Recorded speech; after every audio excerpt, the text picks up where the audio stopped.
मुंबई आओ, डुबो डुबो कर मारेंगे। जी हां दोस्तों, ये बात राज ठाकरे ने कही है, क्योंकि बीजेपी नेता निशिकांत दुबे ने कुछ दिनों पहले ही कहा था कि हम पटक पटक कर मारेंगे। उसका जवाब देते हुए राज ठाकरे ने मुंबई से सटे मीरा रोड में, जो मीरा भाईंदर का इलाका है, वहां पर एक बहुत बड़ी सभा की, जहां पर राज ठाकरे ने कई चेतावनियां भी दी हैं और कई ऐसे बयान भी दिए हैं जो बीजेपी के नेताओं को चुभ रहे होंगे और अब हेडलाइन भी बन रहा है।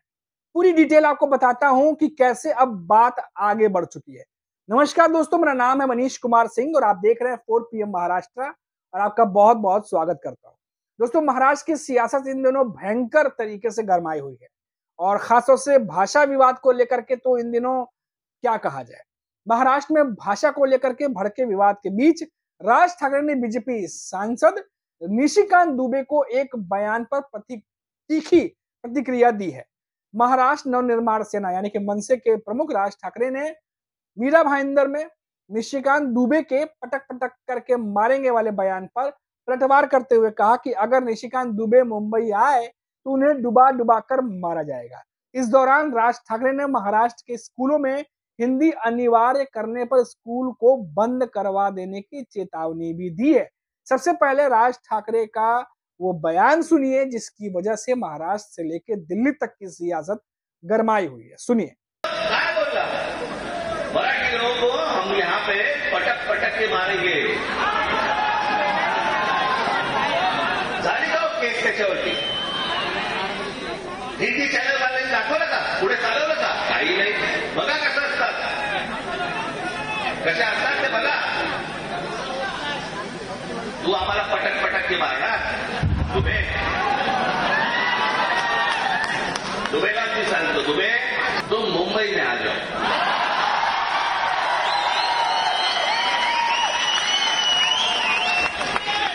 मुंबई के समुंदर में डूबे डूबे कर मारेंगे। तो दोस्तों, ये मुंबई के पास सटा हुआ इलाका है मीरा भाईंदर, जहां पर आपको याद होगा वो एक दुकानदार को MNS के कार्यकर्ता जो है वो मराठी न बोलने पर थप्पड़ मारते हुए नजर आए थे। वो वीडियो सोशल मीडिया पर जमकर वायरल हुआ था और भाषा विवाद को बहुत ज्यादा हवा मिली थी उस वीडियो से। वो वीडियो मीरा भाईंदर का ही था। ये वही शहर है जहां पर थप्पड़ वाला मामला सामने आया था और राज ठाकरे वहां पहुंचे और बहुत बड़ी एक रैली की।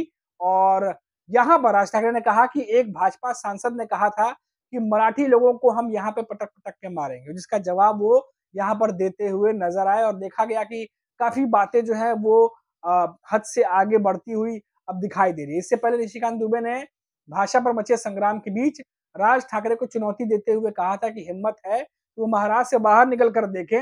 निशिकांत दुबे ने हाल ही में एक पॉडकास्ट में अपने बयान को फिर से दोहराया है और एक बात बता दें आपको कि निशिकांत दुबे का वो जो बयान है एक बार फिर से आप सुनिए, जिसमें उन्होंने राज ठाकरे पर एक तरीके से हमला किया था बिना नाम लिए और कहा था कि महाराष्ट्र से बाहर निकले, यूपी बिहार आए और तो और महाराष्ट्र को लेकर के कई बातें कही थी। राज ठाकरे के ऊपर आरोप लगाया कि चुनाव है, इसलिए चुनाव को लेकर के ये तमाम चीजें की जा रही हैं। तो एक बार अब निशिकांत दुबे का वो बयान भी सुनिए जिसकी ऊपर राज ठाकरे ने अपनी कड़ी प्रतिक्रिया दी है। एक बार सुनिए। ये क्या है कि आप क्या कर रहे हो कि मराठी बोलना होगा? आप किसकी रोटी खा रहे हो? वहां टाटा है, बिरला है, रिलायंस है, कोई महाराष्ट्र में यूनिट नहीं है। सब टैक्स पेयर जो है, टाटा यदि बिहार झारखंड नहीं होता, उस वक्त बिहार नहीं होता, टाटा ने तो पहली फैक्ट्री वहीं बनाई। हमारे पैसे पर पल रहे हो तुम। कौन सा टैक्स देते हो? कौन सी इंडस्ट्री है तुम्हारे पास? माइंस हमारे पास है, झारखंड के पास है, छत्तीसगढ़ के पास है, मध्य प्रदेश के पास है, उड़ीसा के पास है। आपके पास कौन सी माइंस है? रिफाइनरी यदि रिलायंस ने बैठाई है, एसआर ने रिफाइनरी बैठाई तो वो गुजरात में रिफाइनरी बैठाई है। सारी इंडस्ट्री जो है, सेमीकंडक्टर की भी इंडस्ट्री है तो गुजरात में आ रही है। आप जो है लाटसाही कर रहे हो और ऊपर से जो है आप हमारा दोहन करके, शोषण करके टैक्स पेयर करते हो। और यदि आप में ज्यादा हिम्मत है तो आप हिंदी भाषी को मारते हो तो उर्दू भाषी को भी मारो, तमिलियन को भी मारो, आप जो है तेलुगु वाले को भी मारो। आप जो इस तरह की घटिया हरकत कर रहे हो, और मैंने हमेशा कहा है कि जब अपने घर में हो, महाराष्ट्र में हो, यदि बहुत बड़े बॉस हो तो चलो बिहार, चलो उत्तर प्रदेश, चलो तमिलनाडु, तुमको पटक पटक के मारेंगे। ये अनार्की जो है नहीं चलेगी। हम मराठी का सम्मान करते हैं, मराठी एक आदरणीय भाषा है और हम छत्रपति साहू जी महाराज, छत्रपति शिवाजी जी महाराज, पेशवा, सबका जो है तात्या टोपे से लेके सभी का हम सम्मान करते हैं। उन सबों ने, तिलक हो चाहे लाजपत राय हो, सभी ने जो है आजादी के आंदोलन में, गोपाल कृष्ण गोखले हो, सबसे बड़ा योगदान दिया है। हम तो सभी मराठी स्वतंत्रता सेनानियों का सम्मान करते हैं। महाराष्ट्र के स्वतंत्रता में, हमारी भारत की स्वतंत्रता में बहुत बड़ा योगदान है। लेकिन आज जो वोट बैंक की पॉलिटिक्स, बीएमसी का चुनाव होने वाला है और ये उद्धव ठाकरे और राज ठाकरे जो कर रहा है, इससे घटिया कोई काम नहीं हो सकता है और हम इसका प्रतिकार करते हैं। और यदि उनमें हिम्मत है, जो मैंने आपको कहा है, यदि उनमें हिम्मत है तो बगल में जो है माहिम इलाके में चले जाएं और माहिम की दरगाह के सामने जो है किसी हिंदी भाषी और उर्दू भाषी को पीट कर दिखा दें, तो मैं मानूंगा कि वो सचमुच जो है बाला साहब ठाकरे जी के जो है वारिस हैं और बाला साहब ठाकरे जी के सिद्धांतों पर चल रहे हैं। तो देखा आपने दोस्तों। अब इसके अलावा अगर हम बात करें तो रैली में मनसे प्रमुख राज ठाकरे ने आगे कहा कि अगर महाराष्ट्र के स्कूलों में कक्षा 1 से 5 तक हिंदी अनिवार्य की गई तो उनकी पार्टी स्कूलों को बंद करवा देगी। राज ठाकरे ने अपने भाषण में फडणवीस को हिंदी अनिवार्य करने को लेकर चुनौती भी दी और साथ ही कहा कि अब उन्हें एक बार कोशिश की थी, उन्होंने एक बार, तब हमने दुकानें बंद कर दी थी। अब अगर हिंदी थोपी गई तो हम स्कूल बंद कराने से नहीं हिचकिचाएंगे। साथ ही साथ आरोप लगाया कि हिंदी थोपकर सरकार लोगों की प्रतिक्रिया का परीक्षण कर रही है। सरकार आखिर मुंबई को गुजरात से जोड़ना चाहती है। ये तमाम आरोप जो है वो दिखाई दे रहे हैं। यानी बीएमसी चुनाव से पहले एक तरीके से महाराष्ट्र में मराठी भाषा और हिंदी भाषा के अलावा देखिए तो महाराष्ट्र के लोग और बाहर के लोगों के बीच में भी कई सारी ऐसी अब बयानबाजी होने लगी है कि चुनाव से पहले कुछ इस तरीके की चीजें कर ली जाए, क्योंकि हमने लोकसभा और विधानसभा चुनाव में भी देखा कि मराठी वर्सेस गुजराती भी करने की कोशिश कुछ नेताओं ने की थी। अब दोस्तों यहाँ पर बात यह है कि जनता तो खैर जानती है, राजनीति है, सियासत है, सब कुछ चलता है, लेकिन सबके बीच में कई बार ऐसा होता है कि मामला हद से आगे निकल जाता है और अब कुछ ऐसी चीजें देखने को मिल रही हैं। पहले लोगों को पीटा जाना, उसके बाद फिर खुले तौर पर हिंदी वर्सेस मराठी का विवाद उपज जाना और उसके बाद दिल्ली और यूपी में बैठकर एक नेता बयान देते हैं, उसके बाद महाराष्ट्र से एक नेता बयान देते हैं और इस तरीके से चीजों को आगे बढ़ाना, अपने आप में सियासत जो है वो गर्माती चली जा रही है। दोस्तों यहाँ पर ये बात उठ रही है कि आखिर इस समय इतना ज्यादा ये मामला तूल क्यों पकड़ रहा है।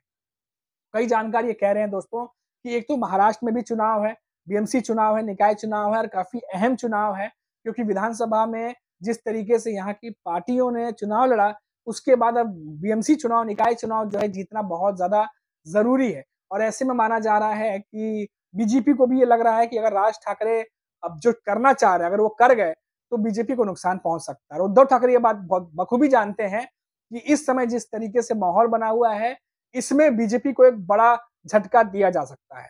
और क्योंकि निकाय चुनाव, बीएमसी चुनाव महाराष्ट्र के लोकल चुनाव है, तो यहाँ पर क्षेत्रीय मुद्दे जो है वो बहुत ज्यादा हावी हो सकते हैं और इसलिए क्षेत्रीय पार्टियां नेशनल पार्टियों पे भी हावी हो सकती हैं और कई बार हुई भी हैं। तो इसीलिए उद्धव ठाकरे भी ये बात जानते हैं और इसीलिए शायद राज ठाकरे और उद्धव ठाकरे दोनों एक साथ एक मंच पर नजर आए। हालांकि दोनों गठबंधन कब करेंगे इस पर अभी तक कोई भी प्रतिक्रिया नहीं आई है। और क्योंकि शिवसेना, जो उद्धव ठाकरे की शिवसेना, उनके नेता भी यही चाह रहे हैं कि राज ठाकरे के साथ जो है वो गठबंधन हो जाए। राज ठाकरे के भीतर भी कई नेता ऐसे हैं जो गठबंधन के बारे में सोच रहे हैं, लेकिन राज ठाकरे अभी तक फिलहाल अपने पत्ते उन्होंने नहीं खोले हैं कि आखिर वो क्या करने जा रहे हैं। अगर दोनों ठाकरे एक होते हैं तो ये बहुत बड़ा झटका बीजेपी को दे सकते हैं, साथ ही साथ एकनाथ शिंदे को भी बड़ा झटका लग सकता है, क्योंकि अभी हाल ही में उद्धव ठाकरे ने बताया कि ठाकरे कोई ब्रांड नहीं, एक पहचान है महाराष्ट्र की और सभी लोग जानते हैं कि ठाकरे परिवार जो है वो कितना बड़ा प्रभाव रखते हैं महाराष्ट्र की राजनीति में। तो यही बात दोस्तों बार बार देखने को मिल रही है कि महाराष्ट्र की सियासत बार बार ठाकरे ब्रदर्स के इर्द गिर्द घूमती इन दिनों नजर आ रही है। तो ये अपने आप में देखना दिलचस्प होगा कि आने वाले समय में क्या राज ठाकरे समय रहते गठबंधन का ऐलान करते हैं या फिर फिलहाल वो अभी अकेले ही मोर्चा संभालेंगे, ये भी देखने वाली बात होगी। फिलहाल मामला ये है कि बीजेपी के नेता भी नजर बनाए हुए हैं, क्योंकि उन्हें पता है कि अगर राज ठाकरे जिस मुहिम में लगे हैं या जिस तरीके से वो सियासत कर रहे हैं, अगर वो सियासत इसी तरीके से करते रहे तो आपको हमने पहले भी बताया कि महाराष्ट्र में कुछ परसेंटेज जो है वो वोटर्स का अगर इधर से उधर हो जाए तो पूरा मामला पलट जाता है और यही चीज जो है वो बीएमसी चुनाव, निकाय चुनाव में हो सकता है आने वाले समय में। इसीलिए चाहे वो उद्धव ठाकरे हो, चाहे वो बीजेपी हो या अन्य पार्टियां हो, सभी जो है वो राज ठाकरे पर इन दिनों जो है वो नजर गड़ाई हुई है, उनकी एक्टिविटीज पर, उनके बयान पर, जिस तरह की सियासत वो कर रहे हैं। उस पर। और इसीलिए आप देखिए कि लगातार उनके बयान, लगातार जो एमएनएस के कार्यकर्ता करते हैं, वो हेडलाइन में खबरें बनी रहती हैं। फिलहाल अभी बीजेपी वर्सेस राज ठाकरे देखने को मिल रहा है, क्योंकि महाराष्ट्र में भी नीतीश राणे जो हैं वो बीजेपी के नेता हैं, मंत्रिमंडल में भी हैं, वो भी राज ठाकरे पर निशाना साध रहे हैं। अभी तक राज ठाकरे जो खुलकर महाराष्ट्र के बीजेपी के नेताओं का नाम लेकर के निशाना अभी तक नहीं साध रहे हैं। फिलहाल वो अभी जिस तरीके से हिंदी भाषा, मराठी भाषा और बीजेपी के नेताओं, जो कि अभी निशिकांत दुबे का उन्होंने भी नाम जो है वो दुबे और दुबे करके लिया है, तो भले ही वो नाम डायरेक्टली लेकर के अभी तक फिलहाल निशाना नहीं साध रहे हों, लेकिन वो जो कह रहे हैं, वो जो कर रहे हैं, वो मैसेज जो है वो पार्टियों तक पहुंच रहा है। सभी को पता है कि राज ठाकरे आने वाले समय में बहुत बड़ा गेम चेंजर भी साबित हो सकते हैं। फिलहाल ऐसा दिखाई दे रहा है अभी तक। इसीलिए उद्धव ठाकरे के साथ उनका मिलना या गठबंधन में जाना एक बड़ी जीत के तौर पर उनके जो कार्यकर्ता हैं, समर्थक हैं, वो इसे देख रहे हैं। तो अब कब तक वो चीजें होंगी, नहीं होंगी, वो तो आने वाला वक्त बताएगा। फिलहाल अभी जो बात है वो ये है कि राज ठाकरे की एक तीखी प्रतिक्रिया निशिकांत दुबे, जो कि बीजेपी के नेता हैं, उनको दी गई है। अब देखना होगा कि बीजेपी के नेताओं का या निशिकांत दुबे का इस पर क्या रिएक्शन आता है। अभी इतना ही। आप देखते रहिए 4 PM महाराष्ट्र। नमस्कार।